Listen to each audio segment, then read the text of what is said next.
Hello friends, welcome to దేవాంష్క stories. ఇప్పుడు మీరు వినబోతుంది ఒరే బాబు వసే మరదలా స్టోరీ. మళ్ళీ రోజులు హ్యాపీగా సాగిపోతున్నాయి. కృష్ణ రామ్ చెప్పిన దాని గురించి ఆలోచిస్తూ ఎంత త్వరగా వీలైతే అంత త్వరగా తన ప్రేమ విషయం చెప్పేయాలని ఫిక్స్ అయ్యాడు. మరోవైపు నిత్య సీత మాటల గురించి ఆలోచిస్తూ నా వల్ల అన్నయ్య పెళ్లి చేసుకోకపోవటం ఏంటి, అలా జరగకూడదు అని పెళ్లి గురించి ఆలోచిస్తూ ఉంది. ఇంకోవైపు నందిత పూర్తిగా మారిపోవటంతో నందిత అమ్మగారి సంతోషానికి హద్దే లేకుండా పోయింది.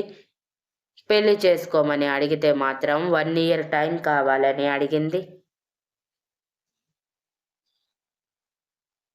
కూతురు మారిపోవటమే వింతగా ఉంటే పెళ్లికి 1 ఇయర్ మాత్రమే టైం చెప్పటంతో ఆవిడ ఆనందానికి అవధులు లేవు.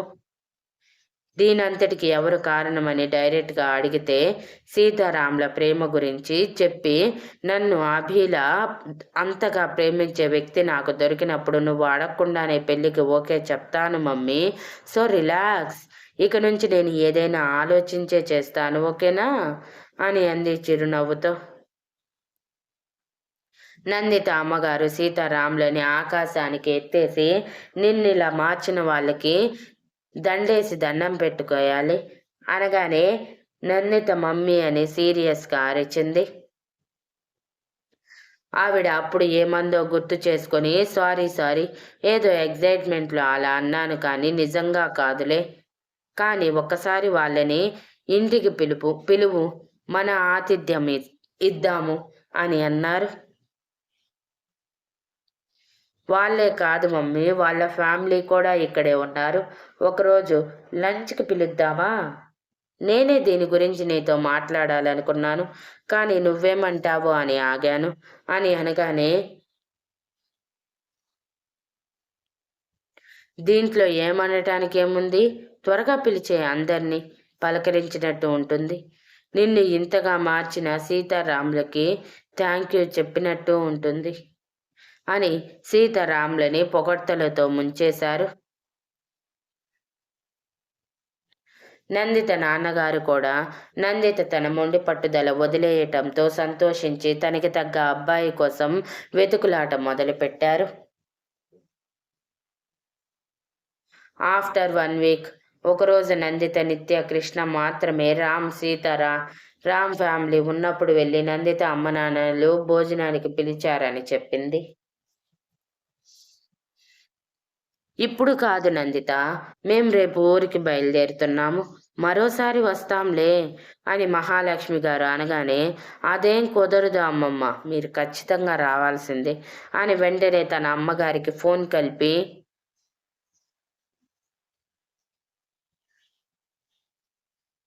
మమ్మీ వీళ్ళు రేపు ఊరికి వెళ్తున్నారంట, మన ఇంటికి రాను అంటున్నారు, ఎంతైనా మనం వీళ్ళ దృష్టిలో ఏమీ కామ్లే, అందుకే ఇలా మాట్లాడుతున్నారు అని అలకగా అంది.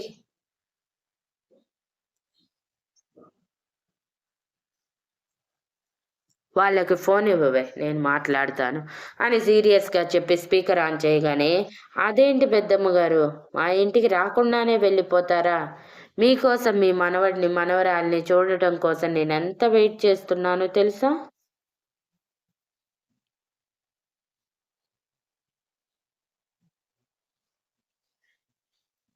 అటువంటిది మా దగ్గరికి రాకుండానే వెళ్ళిపోతే మేమెంత ఫీల్ అవుతాం చెప్పండి, మేము కూడా మీరు పిలిస్తే అలా చేస్తే మీకు ఎలా ఉంటుంది, రండి పెద్దమ్మ గారు ప్లీజ్, రేపు ఒక్కరోజే, రేపు ఆఫ్టర్నూన్ లంచ్కి వచ్చేయండి, తర్వాత నేను మిమ్మల్ని ఇబ్బంది పెట్టను అని చాలాసేపు మాట్లాడి బలవంతంగా ఒప్పించారు.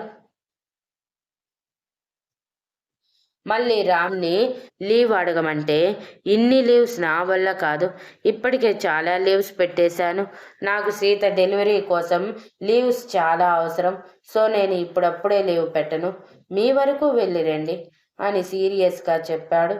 అదేంటి అభి, మా ఇంటికి రావటం నీకు ఇష్టం లేదా, లేకపోతే నేను నిన్ను ఇరిటేట్ చేశానని నా మీద ఇంకా కోపంగా ఉన్నావా, రియల్లీ సారీ అభి, అప్పుడేదో తెలియని క్షణంలో తెలిసి తెలియక అలా చేశాను కానీ కావాలని కాదు. తెలుసుకున్నాక నిన్ను మంచి ఫ్రెండ్గానే చూస్తున్నాను తప్ప తప్పుడు దృష్టితో చూడటం లేదు.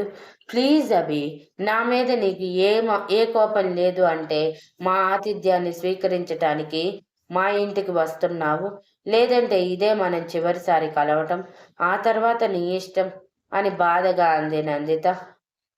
నీ మీద నాకెందుకు కోపం నందిత, నువ్వేది కావాలని చేయలేదు నాకు తెలుసు అని అంటూ ఉండగానే, ఏం జరిగింది రామ్, మీరేం మాట్లాడుతున్నారు అని సీరియస్ అయ్యారు పెద్దవాళ్ళు. అప్పటి వరకు పెద్దవాళ్ళు పక్కనే ఉన్నారని గుర్తించని కుర్రవాళ్ళు ఇప్పుడు వాళ్ళకి ఏం చెప్పాలా అని ఆలోచిస్తూ గుటకలు మింగుతూ ఉన్నారు.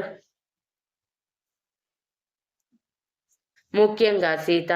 తను చేసిన పని తెలిస్తే ఖచ్చితంగా ఎవరూ తనతో మాట్లాడకుండా కొట్టడం కూడా చేస్తారని భయం పట్టుకుంది.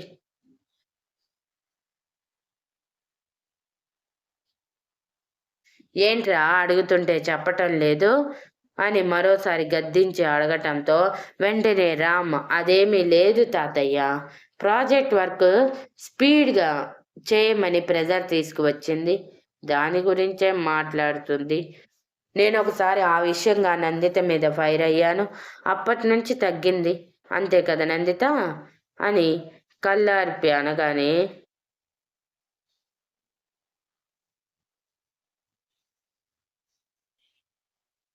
నందిత అది అర్థం చేసుకొని తడబడుతూనే, అవునవును, అప్పుడు మీ మనవడు నన్ను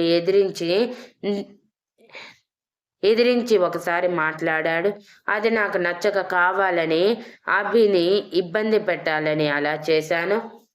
తర్వాత నేను చేసిన పిచ్చి పని నాకు అర్థమయ్యాక మనస్ఫూర్తిగా అభికి క్షమాపణ చెప్పాను, అంతకుమించి ఏమీ లేదు అమ్మమ్మ గారు, తాతయ్య గారు అని అంది.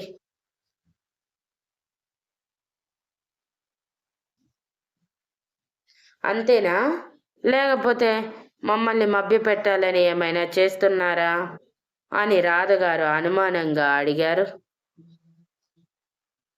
మళ్ళీ అసలు మీరేమనుకుంటున్నారో ముందు చెప్పండి ఆంటీ అని నందిత భయంగా ఉన్నా సరే బయటికి ధైర్యం ప్రదర్శిస్తూ అడిగింది.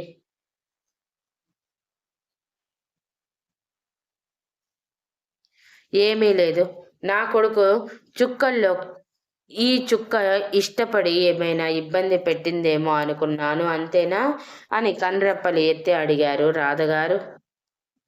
అమ్మో, ఆంటీ ఎంత ఈజీగా కనిపెట్టారు అనుకుని నందిత భయంతో గుటకలు వేయటం చూస్తూ ఉండగానే, మీరు మీ పిచ్చి కానీ బావకి ఎవరైనా లైన్ వేస్తే నేను చూస్తూ ఊరుకుంటానా అత్త, నా గురించి తెలియదా అని సీరియస్ అయ్యింది సీత, తన గురించి నిజం బయటపడకూడదని. అవును, అది కూడా నిజమే అని సుధగారు అనగానే, నిజంగానే ప్రాజెక్ట్ వల్ల అభి ఇబ్బంది పెట్టాను ఆంటీ, దానికి సారీ చెప్తున్నాను, అంతకు మించి ఏమీ లేదు అని అంది నందిత. నందిత మాటలు అందరూ నమ్మినట్టు మొహం పెట్టడంతో, హమ్మయ్యా, ఈ రోజుకి గండం గట్టెక్కింది, ఏంటో ప్రతిసారి నేను చేసింది ఎక్కడ అందరికీ తెలుస్తుందేమోనని గుండె చేత పట్టుకొని కూర్చోవాల్సి వస్తుంది అని సీతగా రిలీఫ్గా ఊపిరి పీల్చుకుంటే, రామ్ తన దగ్గరగా జరిగి, నువ్వు చేసింది ఎప్పటికీ ఎవరికీ తెలియనివ్వనులే కానీ ఇక నుంచైనా నోరు చెయ్యి బుర్ర కుదురుగా ఉంచుకో అని సీరియస్ వాయిస్లో అన్నాడు నవ్వు మొహంతో ఉన్న రామ్. సీత పిచ్చి నవ్వు నవ్వుతూ రామ్ వైపు చూసి తల గిరగిరా ఊపగానే, ఇప్పుడు చెప్పండి, అందరూ రేపు లంచ్కి వస్తున్నారు కదా, అభి నువ్వు కూడా అని అడిగింది. కానీ ఆఫీస్ అంటుంటే, ఆఫ్టర్నూన్ 1 అవర్ పర్మిషన్ తీసుకొని వెళ్ళు అభి, దానికెందుకు ఇంతలా ఆలోచించటం అని అంటూ ఉండగానే, మిమ్మల్ని కూడా మమ్మీ రమ్మంది అని అంది నందిత. మేమెందుకు అని అనగానే, మనం ఫ్రెండ్స్ మర్చిపోయారా, మన ఫ్రెండ్షిప్ని ఇంకో అడుగు ముందుకు వెయ్యాలంటే ఇది కంపల్సరీ, కాబట్టి సైలెంట్గా వచ్చేయండి అని సీరియస్గా చెప్పగానే కృష్ణ నిత్య ఒకరి మొహాలు ఒకరు చూసుకొని సరే నీ ఇష్టం అని భుజాలు ఎగరేసి అన్నారు. ఆ తర్వాత రోజు ఇంటి నుంచి సీత వాళ్ళు నందిత పంపించిన 2 కార్లలో నందిత ఇంటికి చేరుకుంటే రామ్, కృష్ణ, నిత్య ముగ్గురు ఒకే కారులో ఆఫీస్ నుంచి నందిత ఇంటికి చేరుకున్నారు. ఫార్మల్స్ లో అందరూ లోపలికి వెళ్ళగానే నందిత అమ్మగారు సీతారాం ఎవరో తెలుసుకొని వాళ్ళిద్దరిని పక్క పక్కనే నిలబెట్టి మెటికలు విరిచి, నా కూతుర్ని పూర్తిగా మార్చేశారు, మీకు ఎంతగానో రుణపడిపోయాను.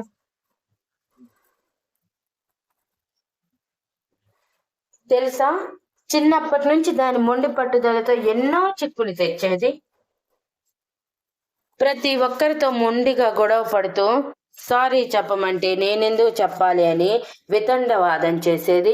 ఏదైనా కావాలి అంటే దానికోసం ఎంత దూరమైనా వెళ్ళేది. కానీ ఇప్పుడు మీ ఇద్దరిని చూశాక చాలా మారిపోయింది. నా కూతుర్ని నేను ఎలా చూడాలి అనుకున్నానో మీరు నాకు అలా చూపించారు. థ్యాంక్ యూ సో మచ్ అని పొగడ్తలతో ముంచేస్తూ ఉంటే సీతారాం ఫ్యామిలీకి ఏమీ అర్థం కాక వెర్రి మొహాలు వేసుకొని చూస్తున్నారు. ఇంతలో నందిత కంగారుగా వాళ్ళ అమ్మగారి దగ్గరికి వచ్చి, మమ్మీ ఈ సోదంతా ఆపు. సీత చేసిన పని తన ఇంట్లో తెలిస్తే వాళ్ళు సీరియస్ అవుతారు అని ఇంతవరకు ఎవరితో చెప్పలేదు. నువ్వు చెప్పేటట్టు ఉన్నావే, పాపం తను చూడు ఎంత టెన్షన్ పడుతుందో. నైట్నే సీత చేసిన నిర్వాకం తన అమ్మగారితో నాన్నగారితో చెప్పి షాక్ తెప్పించిన నందిత తిరిగి గుర్తు చేసింది.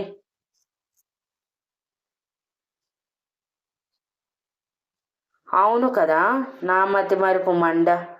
అదే నందిత ప్రాజెక్ట్ గురించి ఇబ్బంది పెట్టిందంట కదా, దాని గురించి అంటున్నాను. సీత నందితికి అర్థమయ్యేలా చేసిందంట, అందుకే ఇద్దరిని కలిపి పొగుడుతున్నాను, అంతే. ఇంకేమీ లేదు, మీరిక్కడే ఉండండి, నేను కాఫీ జ్యూస్ తీసుకువస్తాను అని హడావిడిగా కిచెన్లోకి వెళ్తే నందిత వెర్రి నవ్వు నవ్వుతూ, మీరు మమ్మీ గురించి పట్టించుకోకండి, మమ్మీది అంతా హడావిడి అంటూ అప్పుడే రామ్ వాళ్ళు వచ్చారని తెలిసి నీట్గా రెడీ అయ్యి కిందకి వస్తున్న నందిత నాన్నగారిని పరిచయం చేసింది అందరికీ. సీత ఫ్యామిలీ కూడా అదే అయ్యుంటుంది అనుకుని నార్మల్గా మాట్లాడుకుంటూ ఉన్నారు అందరూ కలిసి.